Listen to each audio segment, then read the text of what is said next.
But one of the most profound elements that I was very keen on when I first came into Ramaji's work was I had already kind of set myself up as a teacher prior to, and I felt like I went into the 600s at least 3 times over a couple of years, just, after really intuitively understanding what 600 meant.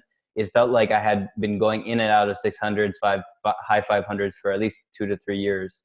And when I first came to Ramaji, and it was clearly seen and understood the nature of, crystallizing oneself, once you come out as a teacher and you crystallize yourself. And the other thing that really was very clear to me was that the nature of anyone who's not there yet at LOC 1000 naturally is teaching from a space of projection, so you're teaching your students, but you're talking to yourself through your students, and it's this constant kind of pinging and ponging. And so one of the clearest understandings that I had, and which is a lot of the karmic kind of whiplash that I'm experiencing, or I had experienced and is really fizzling out now, which was with doing that to so many people, like, projecting so much teaching onto people, that what felt a deep resistance to that, because, I obviously wasn't embodying it completely myself. And of course, when you come to this place, there's no one to teach, so you don't need to project anything. And then people naturally just come to you, and then, Exactly. The universe just gives you who you need at that moment in time. Yeah. It's a feeling of not being ethical or authentic before you are actually completely embodying what you are teaching. In other words, you have to be the teaching before you can really talk about the teaching. And then when you actually are the teaching, there's nothing to talk about at all, which is another dilemma that people tend to go through, which is why I like the RASA, to be honest, because words are not that necessary at the end of the day. Yeah, I totally agree. Well, and I feel that was kind of the, and I like how we're just going through this because it's beautiful. One of the things I wanted to talk to you about which was, and it was funny, it was answered immediately, which was, okay, well, how do you, there's no convincing needing with RASA. It's whoever's ready. Naturally, the people who are ready, who are at the end of their seeking, or just naturally resonate with the energy, are going to be brought forth. But from my perspective, just being so in depth with the New Age, and I think yourself as well, seeing it's really like another level of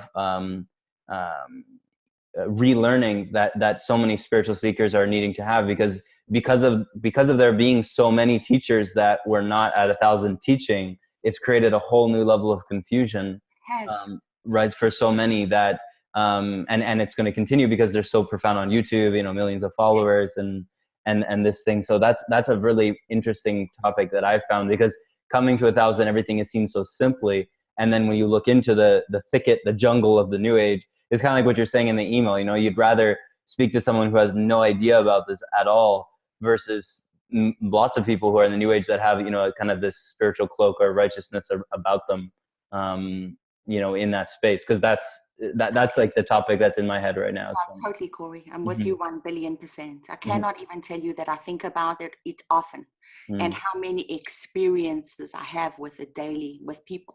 It's amazing. It comes up over and over again. But I always say a very, it's interesting, because like yourself, being a teacher, coming on board, recognizing that even though you were teaching and have so much to offer, because you already were in and out of non-duality, you got the teaching intellectually, but there was just maybe a slight resistance, or a slight, just before that ultimate surrender, and then Ramaji helped you along, to finally just, dissolve that little what remained, But having said that, you go through all that, and then there's so what we tend to get, the people that genuinely want to awaken, even though, and some of them have been teachers for 40 years in TM, or have been parts of other cults and teachings, and in India. So you don't have anything to say that they don't already know. You can debate with them up and down about Advaita, about Zen. I mean, they know more than me.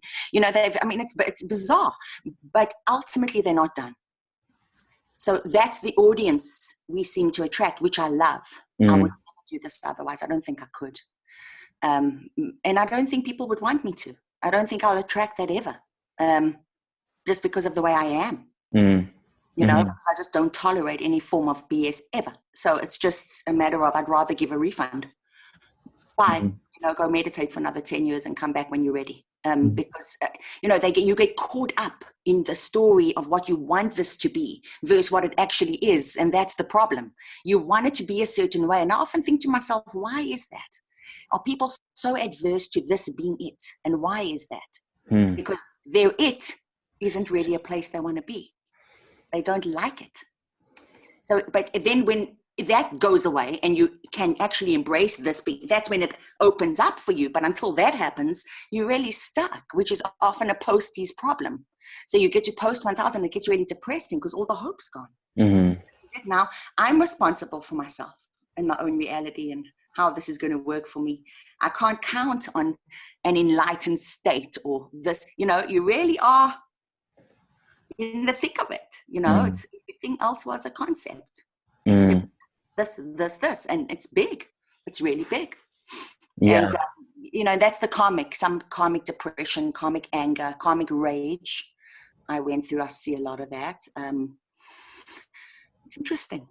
And on that note, what do you feel is the most important element when it comes to the post 1000 integration? Because I had a discussion with Ramaji about we were discussing, and I think he mentioned the discussions he's had with you about it when it came to because I was in a sense comparing the different teachers that I've seen at 1000 and still being able to see a certain difference in each of them, and he was saying that and which I deeply resonate which was the essence of that. Somebody like Ramana, for instance, and for those in the audience who are watching, Ramana Maharshi, is a very famous sage in the 1900s.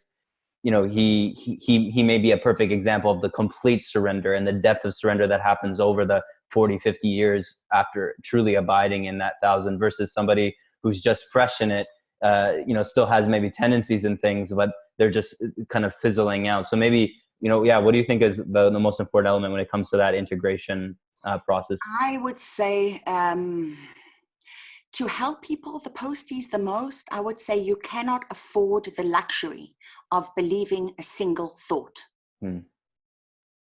You can't go back there. You cannot afford that luxury because old momentum comes into play. So if the old momentum comes up and it just takes a while for that old momentum to dissolve itself. Now, if you fall back into the trap of believing every thought again, it's just going to take longer to integrate. So the minute you recognize that these thoughts are just thoughts, they have no basis in anything, any reality whatsoever, you are able to drop. And then what happened with Ramana, this total let go surrender, this peaceful okayness, which is behind whatever happens in your existential reality, it just shines through. And you see it in the measure of, how authentic, how real, how you could see it in his eyes, in his being. The same with Nisragada. He's just, as much as he was great, was genuine. It's just that feeling you get around it. Really, yeah. It's big. Corey, what do you think about that? Sorry, yeah, you cut out just a little bit there. Yeah, well, that's kind of what I came to feel into as well, which was it at least and now after I asked that question to him, it's about 2 months later. So now experiencing it, there's a clear seeing of that. I have a mentor and a teacher that on Facebook who writes beautiful. He's one of the best writers I feel in this space, and he depicted it in the sense of a knot being undone, which is like the LOC 1000 or which I view being aware of awareness, which is the method in which brings that LOC 1000 into complete fruition, is kind of like that anchor point, because if there's no anchor point on undoing the knot, then it can't be undone. And so the undoing is you're just pulling at it and slowly being undone to the point in which the knot is just gone. And that I felt was the perfect representation. And I know in one of Ramana, I have one of Ramana's like very short books. I think it was one of his disciples. It was like 9 pages or something. And someone was asking about karmic energy. And I think for the longest time in my journey, most people I think have this perception that, when you're enlightened, you leave the body, or karma's done, or, you're gone. And the way he very clearly described it, which was, you know, your karmic energy of bondage and attachment is no longer present, and then your karmic energy of enjoyment is what's accentuated. And I felt that deeply resonant in the sense of one's astrology, for instance. Like naturally your you know, your Enneagram, numerology, astrology, what have you, will be just accentuated in a very beautiful way, and then the negative karmic tendencies will just be dissolved, you know. And then because in my experience, it's because there's nothing there holding on to anything. It's not because, you know, much in the personal development world, for instance, it's like the perfection of the body mind. And if the body mind is not perfected, then there's some form of a depression, because it's an addiction to personal development, and it's like a vicious cycle.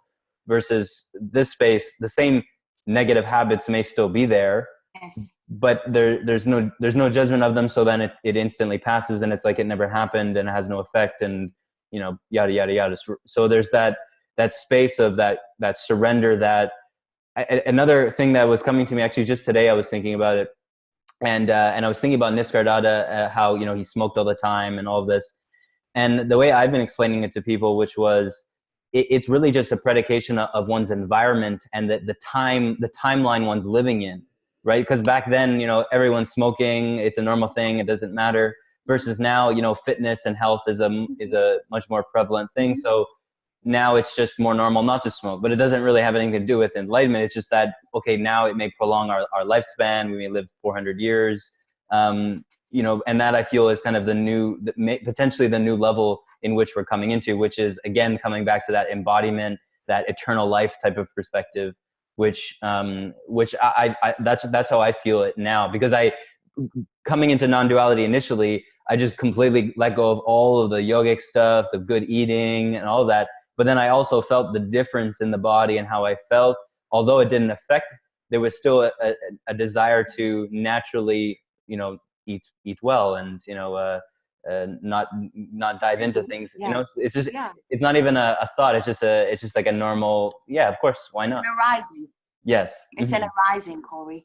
You see, ultimately, awareness itself, or knowing, you know, being aware that one is aware, that I kind of, you know, in my experience, it is a feeling of well-being, a feeling of well-being. It's an okayness. It's good. And the resistance comes up when, you know, this is not good enough, and we resist the things that come up. But when you stop resisting those issues, this feeling of well-being becomes more and more prevalent, and more, you know. And then as far as embodying goes, we only, you know, a lot of people think embodying means being in your body. And that's also a very new agey concept and idea. So we have to be more in our body. But what happens is, post-awakening, is you are naturally more in your body, because your mind isn't overtaking all the time. And therefore, you become a part of existence, which is really a celebration. Existence itself is a celebration. It is a gift that we give ourselves, being alive, being passionate, being in our experience, not trying to run away from our experience. And that starts to click in. And it's really a beautiful, beautiful, beautiful place to find yourself. And it happens over time, maybe not immediately for everybody, but eventually it does. Because what else is there other than this? So this is always a celebration, however that looks. And you need to embody that. And then you need to actually, I always call the little self, the little ego self, is like an opponent. It's always trying, it's doubting, it makes you unworthy, it makes you not able to really embody the power that you are, you know, the good power that you are. It's not an egotistical power, it's just the force that is running the show. So when you embody that force, you're able to it comes across, and you are able to really help people from that space, because you're a part of them. You're not separated from them anymore. Ultimately, I don't think people are as afraid of death as they are afraid of living. They're afraid of life. And when you're afraid of life, you're missing. So to dive in and to be, and to try your best and be your best and enjoy yourself and have grand experiences, what the hell else are we here for?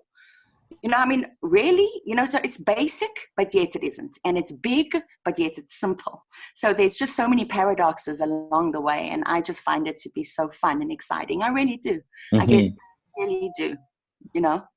I love that. Well, I hope we get across. I really, well, you know? Ramaji also talked about the celebration piece, like you have in the sense that you know, even though it's been, you know, 4 or 5 years for Ramaji or longer, in 1,000, it's constantly a celebration, you know, because it's and it makes so much sense. And I felt that that's the most beautiful paradox, in the sense of you know, the nothing ever happens statement, yet the paradox of that being the complete celebration, because that nothing ever happened statement is thrown around by many teachers, but few are actually embodying that.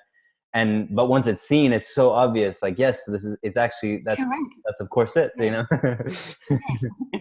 You know, but it has to be experienced. So you know, words don't teach, life experience teaches. But what Ramaji and I are hoping to do is to create a form of differentiating ourselves from the normal student-teacher idea framework, in that, you know, we want this to be a fun experience. We want to hear back about our students or our friends. I don't even know how to talk about what they are, but they are part of us, and we care. And we want them to embody the teaching. We don't want them to finish and have to go through too much, you know, hardship, although we expect it for a while in some cases, but then to really embody it and to be their best selves and to enjoy their lives, because what's the point of awakening otherwise? And I do believe that it starts off, as you said the other day, it's putting the cart before the horse. It really begins at 1,000. It really does, as you're beginning to notice. Well, and one thing on that too is, like, you know, it's like any of the true masters I've ever learned from, including my first master, Gurunath. He always spoke against, like, you know, getting caught up in cities and superpowers and things of this nature. And I always intuitively kind of understood to some degree why that was, but at the same time, they were so tantalizing and glamorous. And especially my experience in psychedelic work, I generally had the ability to activate a lot of them. And so so then, you know, coming to this place and then also seeing, it was interesting. I'm not sure. I think he's at 1,000 as well. And I was getting one of your other students, actually, Imogen and Martin, to calibrate him. But it was Paramahansa Nithyananda, and he's on YouTube. And I don't know if he's at 1,000. I wouldn't be surprised if he was, but he's really heavy on the superpowers and cities and things of this nature. And he uses that as his marketing ploy, and, you know, that's why he's so. I think I know who you mean. Yes, right? He's so attractive, and he plays the guru card so perfectly well. He does. It's amazing. And but, you know, interesting enough, lately I've been really sinking back into that, because it's seen very clearly now that the reason why, of course, there's no need to focus upon it, because at 1,000 they spontaneously arise as they're needed, and then they're gone, you know, when they're not. And that's the real beauty that I really see in this time, which is that's really the play, you know, like is because, you know, the nature of many who not at 1,000, who project 1,000 as a place where you're going to be, like, bored, you have no interest in the world and these things. There's a certain truth to that, in the sense of how our typical world is created. Like, you know, you enjoy everything, but a lot of things that we normally do are not as tantalizing. And so it comes, well, what will that creative new world look like? And I do believe that the nature of superpowers and moving with magic and all of the spiritual topics, but not from here, you know, like from the spontaneous, natural flow. Yeah. I think what you're saying is that I'm going to use the term old school, but I don't mean it in a bad way. Sure. But again, because, you know, we can't expect to remain paralyzed in a past. You know, there was a past momentum, and that was perhaps the guru disciple. They were awake, I'm not, I want to get it. And now we're moving into a paradigm where many teachers are helping people awaken. They're awakening quickly. And then what is the next step? And the next step, of course, is embodying this, as you calling them superpowers. I call them our natural powers. our powers of manifestation, our powers of creation, our powers of many. There are too many to count. You know, I mean, all the clairvoyance. We don't know. We don't know what will manifest for us next. But and then of course we shouldn't be caught up in. But that's not what we're supposed to be thinking about, because that's not part of this particular study. And I say that's another old belief that doesn't serve you at all. Why not embrace this, and whatever comes up and out of it can be completely true for you if that's what is true for you. You know, who's making the rules? You are. Really. And it's super fun, because you can just drop it. You can drop what doesn't serve you and embrace what does. And it will, I love manifestation. For me, manifestation has been a hobby. It has been something I've become very good at. I understand the power of my focus, and I understand, and I expect the best to happen, and it does. It happens automatically because I know it will. And that's how I work. So that's what I want my students to start to come to, is this knowingness of, why can't things just work out for me right now? Everything else is the little I saying, oh, no, it can't be that simple. It can't be that easy. It doesn't work that way. You have to suffer forever, and then you have to work for 40 years before you can manage. It's all bull. So I think it's exciting. I love new agey stuff, and I love the old conventional, just wake up and, all that. And I guess I've lived these different experiences too. So I also love the part of just being really stuck. Stuck in this really, really strange place, and having to make significant life changes. So yes, I get that. I get it. And I think that is a part of the process for some people. This like, oh my gosh, nothing's really happening, and I've got this peace, and I can just abide in it. Stop. And the thing is, you can always go back there, because it never goes anywhere. But at the same time, it's everything too. So why not embrace it? I mean, that's just my thought about, in my simple, very simple way. I'm simple. Oh, I love that. I love it. I love being simple. Yes. Yes. No other way. Because the topic of paradox, it keeps getting brought up, well, not only in this call, but I think just anyone who comes to this naturally, it's the ever-present nature, like that paradox is just everywhere. And I had been noticing this in the nature of like the inward perception, being that where, no matter what conclusion or what thought arises, it's almost like the opposite comes almost instantaneously at the same time. And it's kind of like, the way I'm seeing it is, it's like the universe's way of checking yourself constantly, in the sense that if you ever concluding on one thing, the opposite is naturally instantly brought forth. So you can see that it can't just be this, and it can't just be that. And that's the true beautiful dance that arises, I feel, in the LOC 1000 space, because there's no I thought to grab, or no I illusionary self to grab a hold on anything. Then there has to be that constant seen duality, but then there's no attachment to that duality itself. And it's such a beautiful place, because the momentum is never stopping. And I love that idea you have about, it's almost like you test yourself for a while. It's almost like you're given these themes, and it can seem very wonderful for a while, and then boom, the opposite, and then boom, the opposite. And it's teaching you to let go. You teach yourself to let go of the attachment to the dual experience per se. And so you're able to abide in the knowingness of what you are, but at the same time really engage. So it's paradoxical, but it makes complete sense as time passes. And I would say to everybody that reaches 1000, and even before non-duality, give it time, work with whatever comes up. I really know that everybody gets there. I've seen it. It's bizarre, but they really do. And it starts to work. Beautiful. Yes, Really cool. it really does.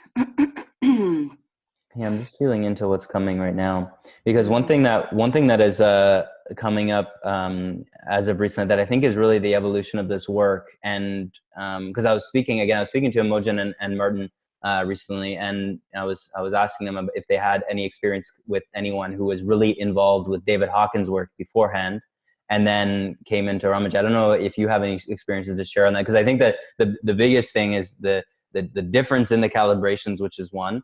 And second, because the calibrations make so much sense, and I think the way that's occurring with the group that's been initiated here is that there's so many people doing calibrations on their own accord. They're coming up as very similar, and if not the same, and it's creating that true scientific backing that really is going to be not needed, but at least a supporting tool to increase the validity for logical minds to really accept what's coming forth. And I say this from one end.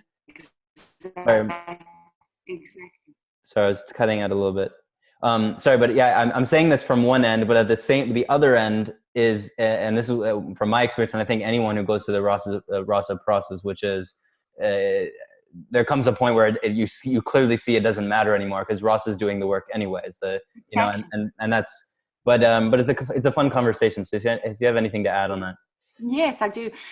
Well, I would say David Hawkins, of course, I read his work before I read Ramaji's work. And I was very fascinated by him, in fact, because I also did a lot of Kabbalistic study. And of course, he put the Zohar, which is a really, at 1,000, it's something I studied for many, many years. So, and he, again, he was coming from a very exalted space.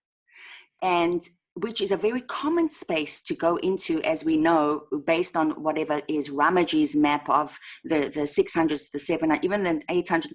But it's almost like you get pulled into that spiritual space. And then what happens, you see that depends also on character. It's all very well to be coming from up here. We can all do that at 1,000. You're coming from an exalted space of really, we are all one. This is love itself is manifesting and acting through us. But then how do you bring it down into, you have to bring heaven into earth. Heaven's one thing, but how do you bring heaven into earth? Because until, and that's that beautiful expression, as above, so below. As in your consciousness, so will be in your reality, but you actually have to bring it in. So, and that's when it becomes much more of a real kaboom. Awake. Okay. And that's the difference between this exalted kind of place and this, which we call 1,000, because 1,000 isn't anymore about an exalted state or not having an exalted state. It's just this. So I don't know if that answers your question at all, or even if it was a question, but I guess that's my understanding of the, and as far as LOCs are concerned, and the best part of Ramaji's book is that people themselves can start to understand their own process, as you say, from a very, practical, normal, this is where, I can see that I've been going through this and this and that. It makes sense that I'm in the 580s right now. And then you have an experience. Wow, could it be that I'm in non-duality? Yes, that is, that corresponds. So it does. It gives people a wonderful sense of self-empowerment. I don't need to ask anybody to validate where I'm at, because I can get it myself, firstly. Secondly, I can know what the teacher in front of me, where they're at, who they are, if I want to listen to that. And again, the various teachers are necessary for the various LOCs. People in the 700s are going to be naturally attracted to a teacher who's in the 700s. Because like will attract like. So it's just the way it works. You will always attract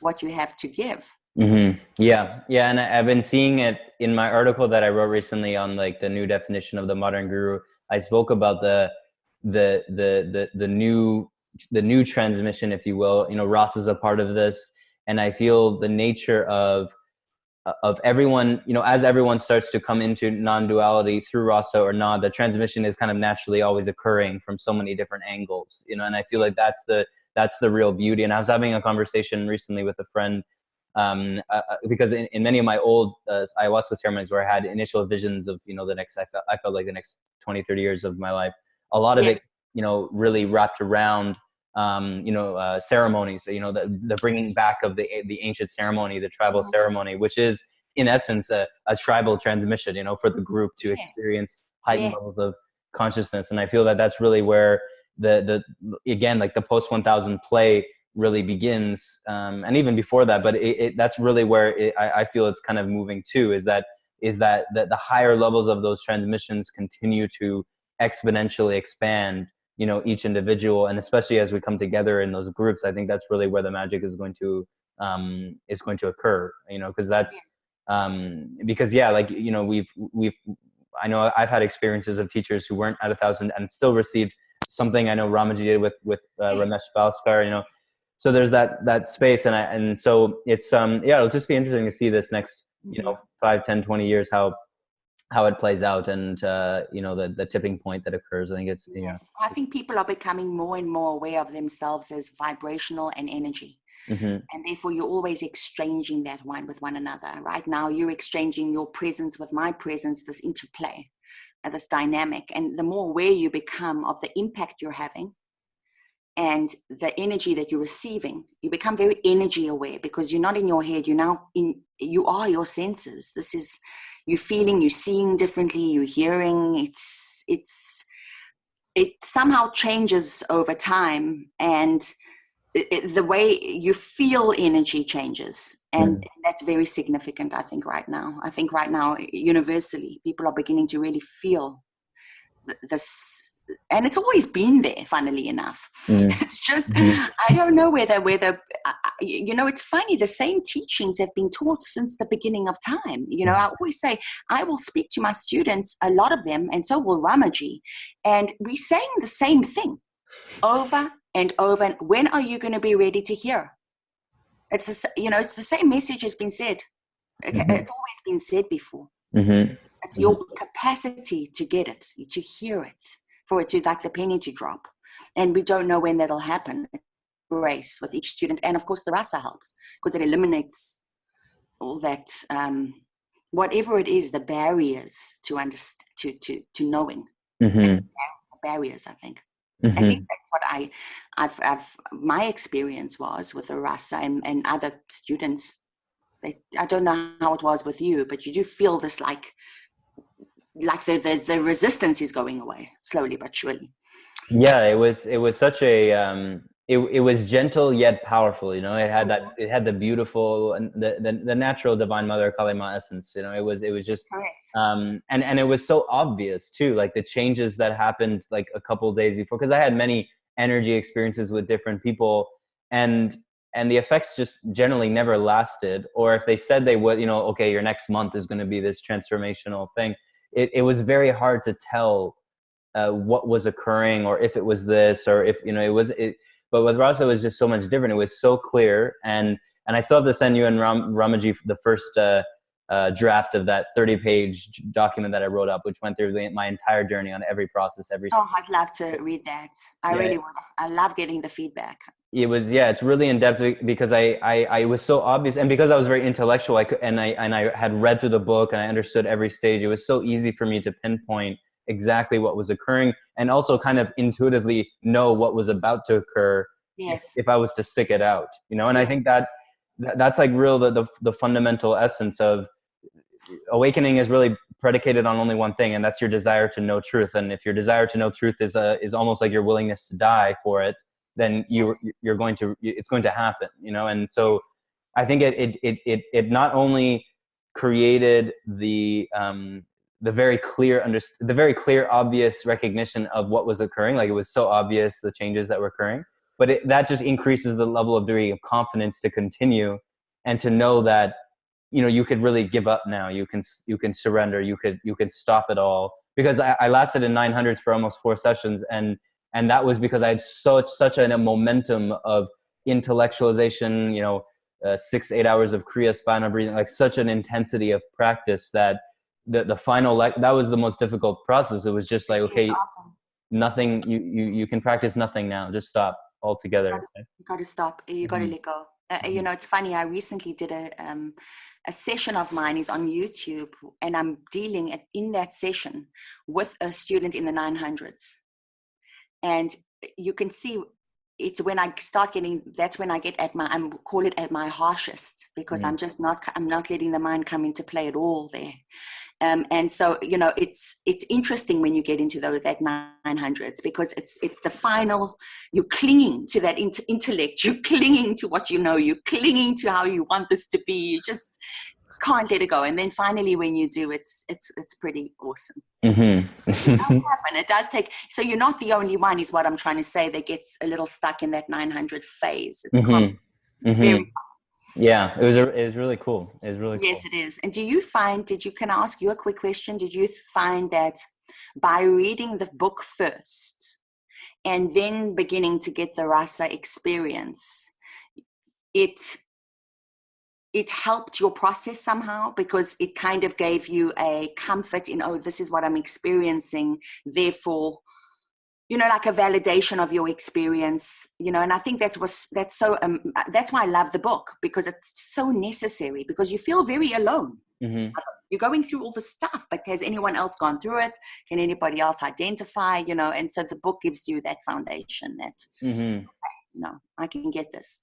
Yeah, totally. Well, it's in my view, the qualitative and quantitative element was just, it works so beautifully together, because it's, and that was really my biggest conversation topic when I have people that are giving flack or thinking this is bullshit, or, you know, Corey, you're off your rocker with this stuff.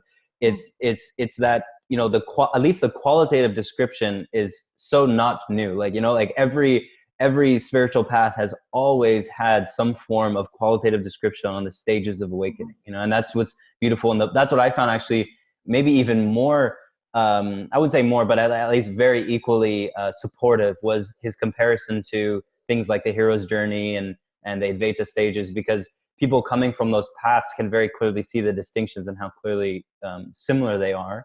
Yes. But I also think it can be a double-edged sword, and it was for me in some sense. The funny thing is RASA takes care of anything anyways, but, you know, when I first read the book, I think everybody naturally overshoots a little bit of where they think they are, because the mind is so, you know, attached to, well, of course I want to be at a higher level, you know? And so I had thought I was definitely in 600s, if not 700s, when I first came to the book. And then when I got first calibrated, it was the ego shock. I was like, oh shit, okay, well, we got work to do. And so, I feel like that's just the process. It's constantly getting the ego shock, getting reminded, the RASA supporting you, but you also need to be integral to where you actually are and patient. You know, I think that's really all it comes down to, you know. And how old are you, Corey? I'm 27. Yeah, so you're already at an age that there's an amount of maturity, and you've done a lot of, you know, you've been through a lot of this in your past, you know. But, you know, an issue I'm having right now, and I'll be perfectly honest with you, is the age issue. You know, a lot of young people that haven't had a lot of life experience want to jump on board, and except for them, it's, you know, almost like a transmission now is going to become another ayahuasca trip or LSD trip, where they're just like, oh, I'm getting all this energy, and then, oh, where's my LOC risen, what's my LOC? And it almost, there's an immaturity attached to that. For me, it doesn't work. I just find that I'm in between deciding whether I want, which age group I want to work with.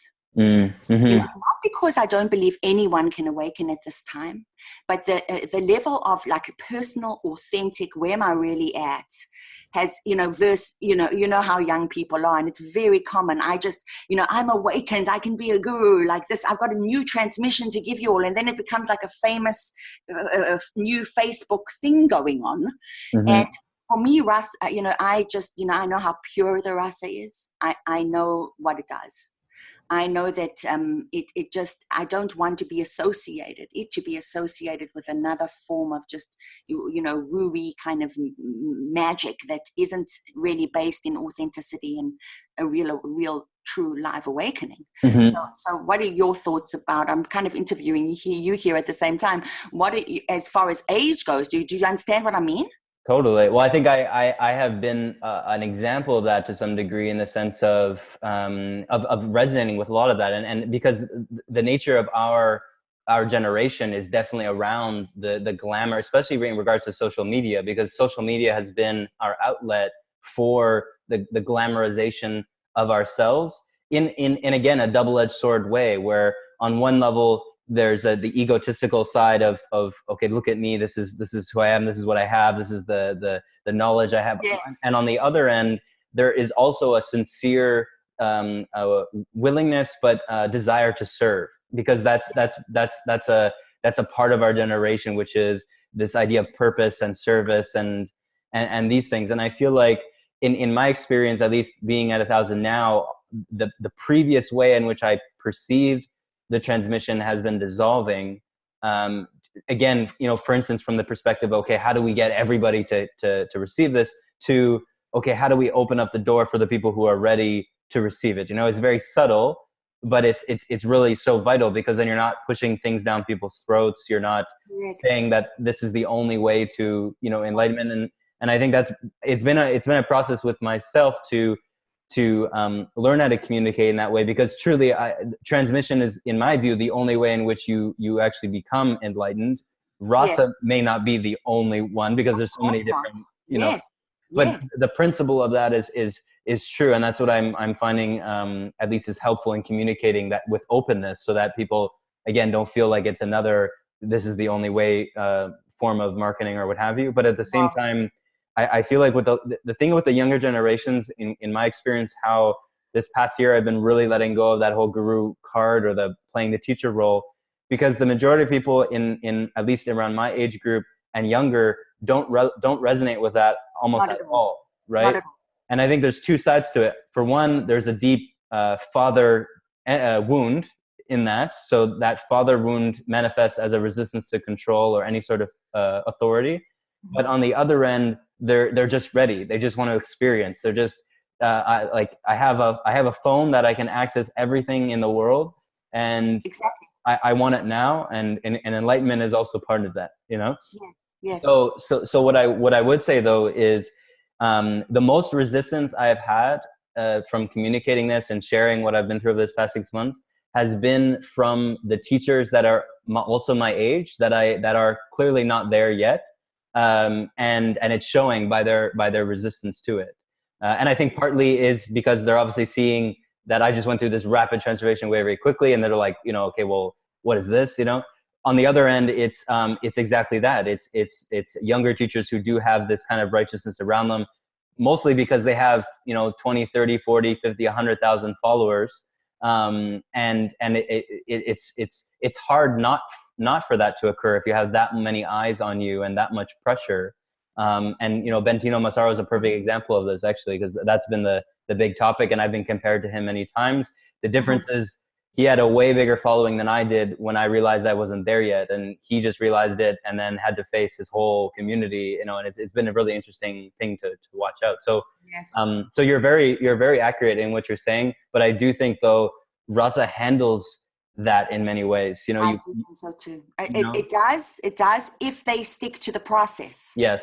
Totally. You have to be and if they are mature enough to be honest with themselves about where they're at, what they're experiencing, and not let the ego, like, what's my LOC? And, it's like it be the most important thing, really just allowing this to happen in a natural and beautiful way, which it does, for everybody.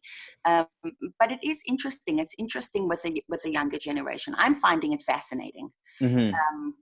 Again, because for me, there's a lot of integrity behind giving a person an LOC. I don't go there. Please understand. If you're not awake, you're not awake. I'm sorry to say. It's just so understanding that when you're giving somebody the 1,000, you have to know they're there. There are ways that Ramaji and we've trained other RASA givers to really understand how this works. We work with the Enneagram. We work with many ways, because we understand that the mind can trick people all the time. And then they, it works beautifully. The RASA does the work, but then we have to kind of mentor them into understanding what's going on within themselves. So is the youth ready for this? Probably, otherwise it wouldn't be happening now. I must assume so. Yeah. Otherwise it wouldn't be happening in these times. So, I have complete certainty that things happen at the right time for the right people. And that the Totally. right people will be attracted to the right teaching that serves them best. And as Mm-hmm. you say, it's not the only transmission. We're not the only teachers, nor are you. You know, there's so many. Like, yeah, it's like fast foods, you know, which is like getting from where. Yeah, the new type of fast food. Oh, okay. Yeah. Which is the most delicious hamburger. Yeah, literally. Yeah, it's too Oh, that's funny. great. That's great. Yeah. That's a great point that you brought up, and I definitely feel it's prevalent. But it's it's the changing of times, you know, and I'm really looking forward to seeing how it all continues to play out, because surely, yeah, like the more I speak with people who are understanding the seeking is over perspective from so many different angles, you know, it's really bringing forth the new, you know, more feminine essence. Because I think what you're speaking about in this in the sense of, you know, not needing the LOC, for instance, is a lot of the feedback I've gotten, especially from women who maybe are teachers or deeply in this space, because they understand what is naturally experienced eventually with receiving the transmission, is that you don't care anymore, because it doesn't, you know already, and that knowing, Exactly. you know, it's and that was the last session I had with Ramaji. You know, the last one before that, we didn't even do a rasa. It was just to calibrate, and I said, I think I'm gonna make it.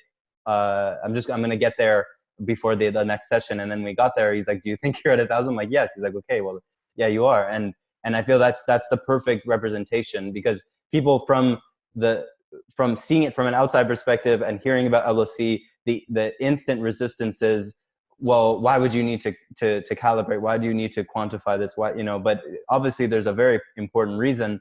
But my explanation is always the same, is when you actually come to those higher LOCs, it's no longer really valid anymore for you. You know, it's valid but not valid at the same time. And that's really what has to be experienced, you know? Yeah. You come to recognize that an LOC is just another concept. Mm-hmm. Totally. And that drops away as well. Everything drops away. Mm-hmm. And enlightenment as well. So, you know, the final realization is that there really wasn't any one realization. You know, you've always been that.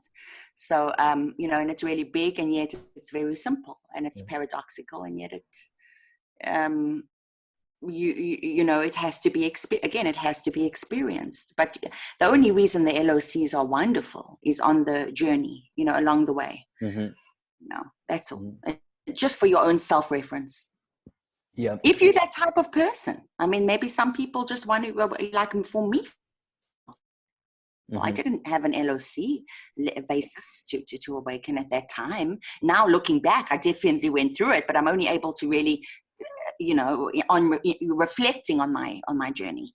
Totally. At the time, I wish I'd had that. My God, I wish I'd had that help. So yes.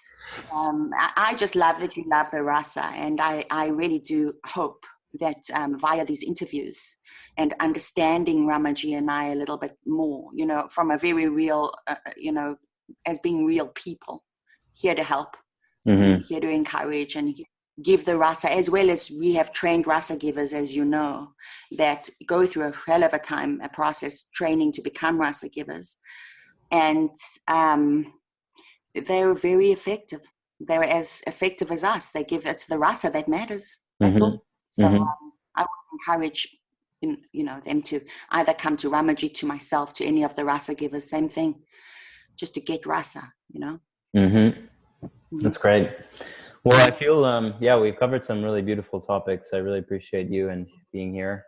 And I know that we just talked on email that we want to be doing some stuff more with the group. So I'm totally open to exploring this. I think it'll be a beautiful time. There's so many people that want more of it from the group, and, you know, like people who didn't make it. So, so we can definitely set another time up. And thanks, Corey. I was even thinking to myself, I don't know, because we have a lot of group work coming up on the weekends. I don't know if your students are available on an evening. Yeah, totally. You know, so I could do, you know, something with a small group in an evening, but the bottom line is I want to give everyone the experience. So if it's once a week for a month in an evening and you can bring a few people together, I'd be willing to help them.